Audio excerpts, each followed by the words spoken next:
కాస్త సాఫ్ట్గా తిట్టాలంటే తిట్లేమో సాఫ్ట్గా లేవు. ఏపీ రాజకీయాలు చూసిన తర్వాత మామూలుగా తిట్లు మర్చిపోయాం.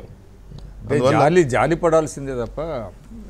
అంటే ఇందాక మీరు ఒక మాట అన్నారు, జగన్మోహన్ రెడ్డి గారు మేనిఫెస్టో రిలీజ్ చేసినప్పుడు నేను కూడా చూశాను. ఏబిఎన్ లైవ్ మొత్తం ఇచ్చారు. అది నేను కూడా గమనించాను. సభలు కూడా ఇస్తున్నాం నేను సభలు ఇస్తున్నారు, నేను గమనించాను.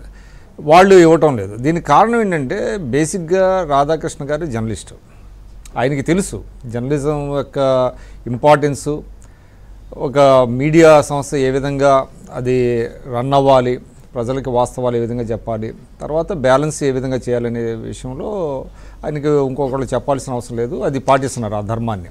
ఎందుకంటే నిజం లాంటిది కదా, నువ్వు దాయలేరు, నువ్వు దాయాలంటే దాయలేవు. ఊరికే అదేంటంటే సరే వాళ్ళ అదొక ఆనందం అనుకోండి.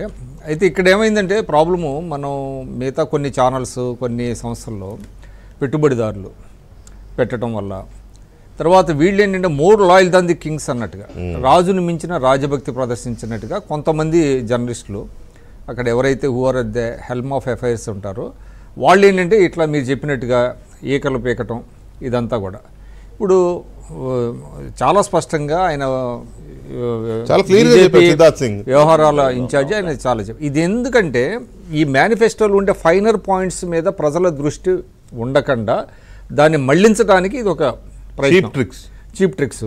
పైగా ఇదేదో మేము చాలా గొప్పగా ఏదో కనిపెట్టేశాము, ఇక్కడ ఏదో ఒక వార్త ఉంది, రంధ్రాన్వేషణ అన్నట్టుగా వాళ్ళు ఏదో చెప్పుకొని చేస్తున్నారు. కానీ ఇవన్నీ ఏంటంటే టెంపరీగా ఉంటుందండి. బట్ డెఫినెట్గా మీరు చెప్పినట్టుగా ఇవాళ ద స్టేట్ ఆఫ్ మీడియా ఏ విధంగా ఉన్నది ఏపీలో అనేది చాలా బాధాకరం, నీచంగా ఉన్నది.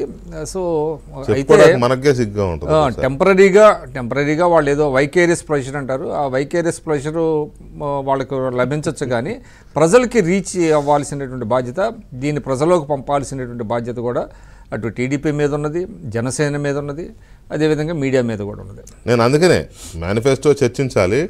దానికంటే ముందు వీళ్ళ వెర్రి మొర్రి వేషాలు చాలా జరుగుతున్నాయి. అవి కూడా మనం జనంలో ఎక్స్పోజ్ చేయకపోతే టూ మచ్ కదా. ఇది తిరుపతిరావు గారు ఇప్పుడు బీజేపీ ఆయన మేనిఫెస్టో బుక్ పట్టుకోలేదంట సిద్ధార్థ్ సింగ్ గారు. పాయింట్ ఇది. ఇప్పుడు జనరల్ గా పొత్తులో ఉన్న వాళ్ళు ఎవరైనా పొత్తు ధర్మాన్ని పాటిస్తారండి. అవును, ఒక నేషనల్ పార్టీగా ఉండి బీజేపీ వాళ్ళు పొత్తు ధర్మాన్ని పాటించరు అని మనం అనుకోవటానికి వీల్లేదు. అది ఎందుకంటే వాళ్ళు లేకపోతే ఇవాళ దాదాపు 40 పార్టీలు ఉన్నాయి ఎన్డీఏలో. ఎన్డీఏ 40 పార్టీలతో వాళ్ళు కలిసి పయనిస్తున్నారంటే పొత్తు ధర్మాన్ని పాటించకుండా ఎందుకుంటారు? ఎలా ఉంటారు? జాతీయ పార్టీగా ఉన్నప్పుడు వాళ్ళు ఆ పార్టీల నంబర్తో అవసరం లేకపోయినా బంధం అనేది ఉండాలి. లేకపోతే నిజానికి ఇప్పుడు టీడీపీని ఎన్డీఏలో చేర్చుకోవాల్సిన అవసరం ఏముంది? వాళ్ళకున్న నంబర్ దృష్ట్యా కానీ బలం దృష్ట్యా కానీ. But more friends more strength అనే దీంట్లో చేర్చుకున్నారు. రైట్. తిరుపతిరావు గారు, ఇప్పుడు